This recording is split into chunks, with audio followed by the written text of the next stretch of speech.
4 years ago, myself and many fellow activists sat in solitary confinement in Maldives prison cells.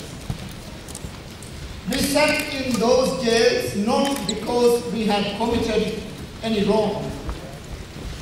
We sat in those cells because we had deliberately broken the unjust laws of the dictatorship.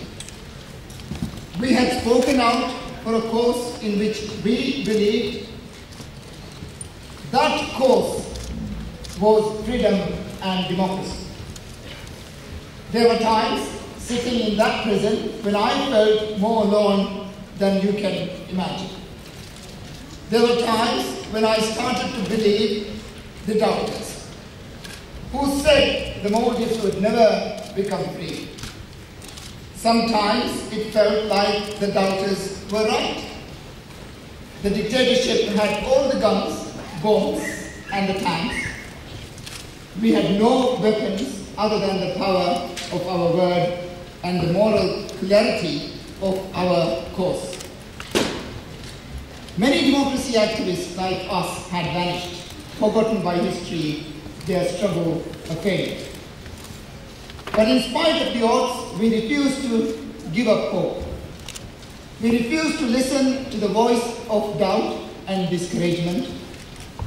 We refused to be swayed by those who could not see the change was on the way. And we were right to stand up for what we believed.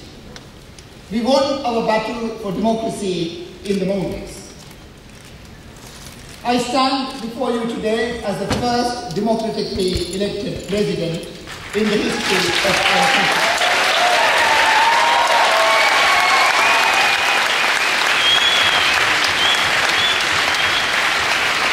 The path to democracy in the Maldives was not straightforward. It was bumpy and full of turns. But we were determined that no matter how difficult the terrain, we would reach the end of the road. And we succeeded in our course. A year later, and a continent away, we meet here to confront another seemingly impossible task.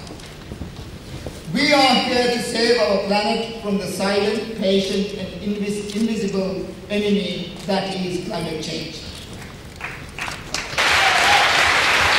I am here to tell you that we refuse to be quiet. We refuse to believe that a better world isn't possible. I have 3 words to say to the doubters and deniers. 3 words with which to win this battle. Just 3 words is all what we need. You may already have heard them. That is 350. 350 and 350 saves the coral reefs. 350 keeps the Arctic frozen.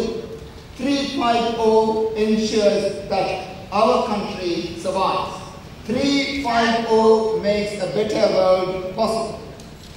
I am here to tell you that down the road in the center, the Maldives team is fighting to keep 350 in the negotiating desk.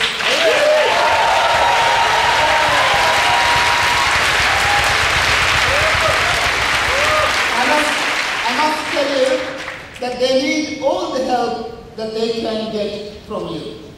Please keep supporting them.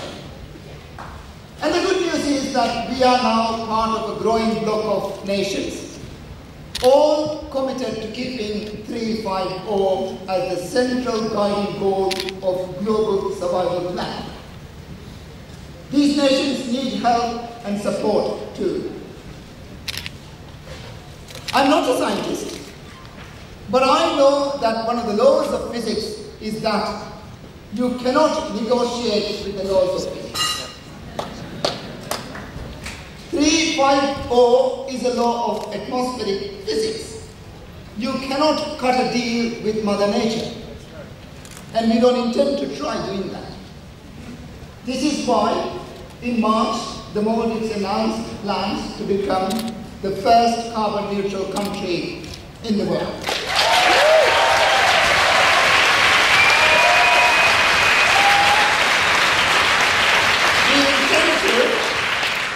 We intend to become carbon neutral in 10 years.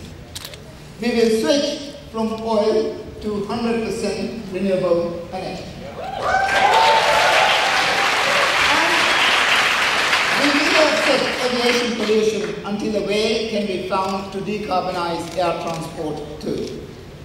For us, going carbon neutral is not just the right thing to do. We believe it is in our economic self-interest. Countries that have the foresight to green their economies today will be the winners of this century. These pioneering countries will free themselves from the unpredictable price of foreign oil. They will capitalize on the new green economy of the future. And they will enhance their moral standing, giving them greater political influence on the world stage. In the Maldives, we have relinquished our claim to high carbon growth. After all, it is not carbon that we want, but development. It is not coal we want, but electricity. It is not oil we want, but transport. Low carbon technologies now exist to deliver all the goods and services we need. Let us make the goal of using them. Let us make the goal of reaching that all-important number 350. We believe that if the Maldives can become carbon neutral, richer, larger countries can follow. But if there is one thing I know about politicians, it's that they won't act until their electorates act first. This is their newcomer. History shows us that the power of peaceful protest, from civil rights movement to Gandhi's Quit India campaign, non-violent protest, created change. Protest worked in struggle for democracy in the Maldives.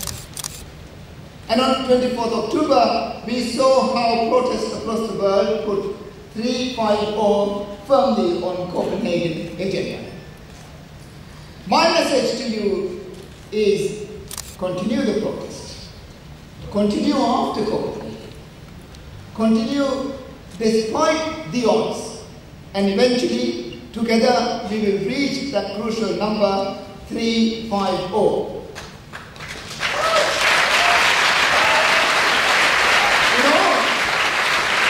In all political agreements, you have to be prepared to negotiate.